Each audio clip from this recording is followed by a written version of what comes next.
Abrimos la columna de salud visual de Arriba Gente. Hoy les proponemos hablar de la vitrectomía. ¿Ustedes saben qué es? Nosotras no sabemos. No. Le damos la bienvenida al doctor Ricardo Baxi, médico oftalmólogo de la clínica Albert Meroff. Bienvenido, doctor. ¿Cómo anda? Muy bien, con frío. Bueno, con frío para ser original. Frío para ser originales. ¿El frío afecta a la vista, a la visión? No sé, la humedad, el frío, el viento muchas veces aumenta la sequedad del ojo, ¿no? Hay mucha gente que dice, salgo afuera y me empieza a lagrimear el ojo. Sí. Eso es porque se seca y el organismo empieza a producir más. A mí me pasa eso. Es me muy agarra un común. viento, se me caen los Eso es muy común. Bueno, hablemos de la vitrectomía, ¿de qué se trata? Bueno, la vitrectomía es un tipo de cirugía que está destinado a corregir problemas del vitrio y de la retina. Para entender más o menos, creo que tenemos un esquemita ahí de qué se trata.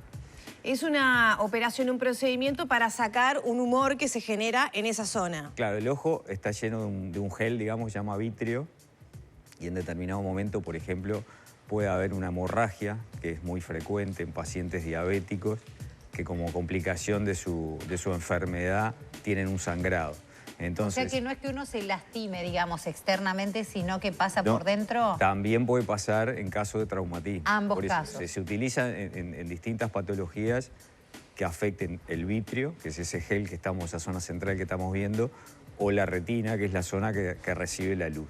Ahí, como vemos, esta cirugía consiste en por 3 orificios que son de menos de 1 milímetro. Doctor, antes que eso me gustaría poner en contexto qué estamos viendo. La parte superior es el cristalino. Ahí está, es como que el paciente estuviera acostado y estuviera mirando hacia el techo. Ahí va. Entonces se hacen 3 orificios por los cuales uno entra un suero especial para mantener la presión del ojo. Por otro se ve ahí que se entra con una luz también. Y en el tercer instrumento es lo que se llama el vitréctomo, que es el instrumento que está destinado a absorber, a romper y aspirar ese gel. O sea que el gel debería ser transparente y deja de serlo por el motivo, ¿ese es el punto? Claro, por ejemplo, en ese caso de las hemorragias, es una de las aplicaciones. Acá, como vemos, sería aplicado a un desprendimiento de retina. Si vemos arriba a la derecha, hay una zona ahí de la retina que está como abombada, vemos como un bultito. Sí. Ahora el ojo cambió de posición. Ahora está como sí, ahora está mirando como hacia el adelante. frente. Ahí va. ¿Tá? Pero entonces el concepto es que por el mismo mecanismo uno trata de drenar ese líquido que está debajo de la retina, llevar la retina a su lugar. Una vez que está aplicada la retina, se hace láser alrededor de las roturas o se aplica frío por fuera. Y una vez que se termina, por ejemplo, en estos casos de desprendimiento de retina, hay 2 opciones. O se deja un gas especial dentro del ojo, una burbuja de gas, o se coloca lo que se llama aceite de silicón. ¿Tá? Cuando se coloca gas al paciente por unos días, se le pide que mantenga una posición específica, que es generalmente mirando hacia el piso, ¿tá? Porque ese gas ayuda a que la retina vaya a su lugar y tratar de ayudar en el proceso de que esa retina se pegue. Ese gas normalmente no, ese gas se reabsorbe solo, ¿tá? Puede estar un mes dentro del ojo, esa burbuja se va achicando, pero se va solo. Lo que hay que tener en cuenta, por ejemplo, que si un paciente se opera y se le coloca gas, no puede viajar en avión por un tiempo hasta que se le vaya el gas. ¿Por la presión? Claro, porque la disminución de la presión de la cabina hace que la presión dentro del ojo aumente. Entonces, por ejemplo, un paciente si se opera y tiene que viajar, bueno, va a tener que ir en ómnibus o en un barco, pero no puede viajar. ¿Por cuánto tiempo no puede viajar? Hasta que se le vaya el gas, que es más o menos alrededor de un mes.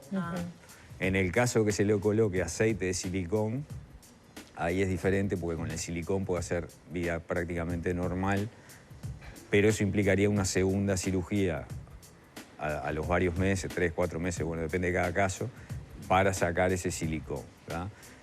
Y los pacientes que reciben estas cirugías y quedan con gas o con silicón tienen que saber que durante el tiempo que tengan tanto el gas como el silicón, la visión no va a ser buena, ¿verdad? Porque ese gas y ese silicón no es transparente como el gel que estamos acostumbrados. Justamente quería ir a eso, como un paso previo. Sí. ¿Cómo sé yo que tengo un problema en el vitrio? ¿Por qué llego yo a estas operaciones? ¿Estoy bien, de repente empiezo a ver borroso, veo una mancha? Claro, por ejemplo, lo que decíamos, un caso frecuente son los pacientes diabéticos con retinopatía diabética. Ajá. Entonces, la retinopatía diabética tiene distintos estadios pero una de las complicaciones puede ser el sangrado. Entonces, y ahí empiezo a ver raro. Claro, el paciente bruscamente nota que está viendo menos, que dejó Ahí de va. ver. No es que uno ve una mancha roja o algo así, ve menos, nada más. Claro, ve borroso. Claro. De golpe el paciente dice, upa, ¿qué pasó acá? Estoy viendo. Ahí va. Entonces va a la consulta, tiene el antecedente de la diabetes, el médico lo examina, bueno, y considera o hace el diagnóstico que tiene una hemorragia de vitrio.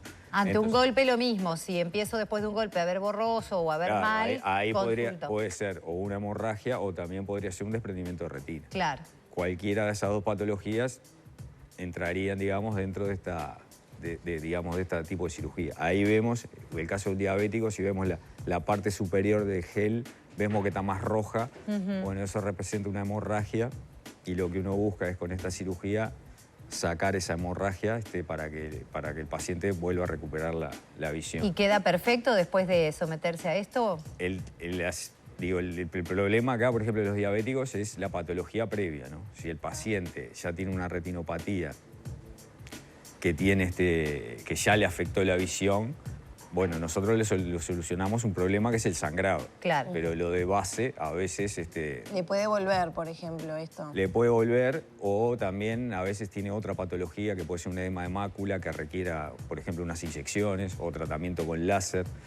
Depende del estadio de esa retinopatía. ¿Esto es frecuente que pueda pasarle a una persona, más allá de los diabéticos, como usted lo decía? Los diabéticos es una de las cosas que hay que controlar, porque la evolución de la retinopatía diabética, una de las complicaciones es esta. Entonces, lo que nosotros tratamos es que el paciente no llegue a esto, pero lamentablemente llegan y cuando llegan tenemos esta solución. ¿Y en la población en general, por fuera de los diabéticos, solo ante golpes o puede provocarse por algún otro motivo?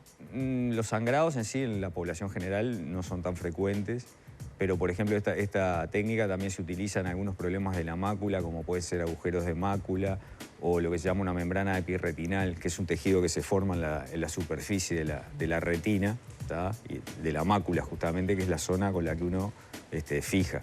Entonces, cuando esa retina se arruga, el médico a veces decide que lo mejor es hacer una cirugía que consiste en la vitrectomía y tratar de ir a sacar esa membrana, ¿no? O sea que la aplicación, digamos, en los últimos 20 años fue aumentando la cantidad de indicaciones que tiene esta cirugía. Entonces es bastante frecuente que el paciente que vaya al oftalmólogo, porque tiene alguna de estas patologías, se vea enfrentado a este tipo de cirugía. Y tiene que saber todo eso, ¿no? Que, bueno, que el gas, que el silicón, que la posible evolución. Porque lleva algunos cuidados posteriores. Claro, porque, por ejemplo, un paciente que tiene gas ya sabe que un mes, por ejemplo, va a estar fuera de circulación. Bueno, laboral, por ejemplo, ni hablar de hacer ejercicio. Claro. Bueno, las cosas Lo importante a saber es que una vez que se genera este líquido o este gel, no se, digamos, no se revierte. Tiene que ser extraído a través de un procedimiento. Claro, por ejemplo, los sangrados, a veces, digamos, cuando el sangrado es reciente, el médico le dice, bueno, te vamos a ir controlando. A veces uno ve que ese sangrado se va reabsorbiendo, porque a veces hay pacientes que lo reabsorben, entonces no hacemos ninguna cirugía. Pero si pasa, no sé, un mes y medio, el paciente está igual o peor, bueno, ya sabemos que ese paciente solo no va a mejorar. Entonces ahí tiene la indicación. ¿Es doloroso el postoperatorio? No, casualmente, digo, uno pensaría que puede ser algo doloroso, pues hacen varias incisiones, pero no, es una cirugía que en general tiene poca molestia de por sí. Entonces el paciente tiene un postoperatorio, digamos, llevadero, ¿no? Más bien tiene una sensación de que tuviera una arenilla o un dolor mínimo. No es doloroso como uno podría pensar de antemano. Sí, por lo menos no coincide con lo... Claro, con lo que uno ve. La complejidad del procedimiento, claro, por lo menos. Pasa que hay procedimientos que, por ejemplo, hay muchas patologías también que nosotros tratamos con inyecciones. Entonces, cuando el paciente le dice, me van a pinchar el ojo y no vengo más. Pero en realidad, como si el ojo se anestesia y la zona donde uno pincha no tiene tanta sensibilidad, el paciente en general no siente dolor, sino que apenas siente como que uno está empujando el ojo. está, y como es un segundo, inyectarlo. Y ya está. Claro, por eso a veces es más el miedo y los nervios que lleva el Más paciente. la impresión que otra cosa. Que lo que en realidad después va a ser el tratamiento en sí. Doctor, muchas gracias por estos minutos. Bueno, gracias a ustedes. Aprendimos algo nuevo entonces en materia de salud visuales, así que cerramos la columna con el doctor oftalmólogo Ricardo Baxi de la clínica Albert Meroff. Ya pasan 5 minutos de las 10 de la mañana.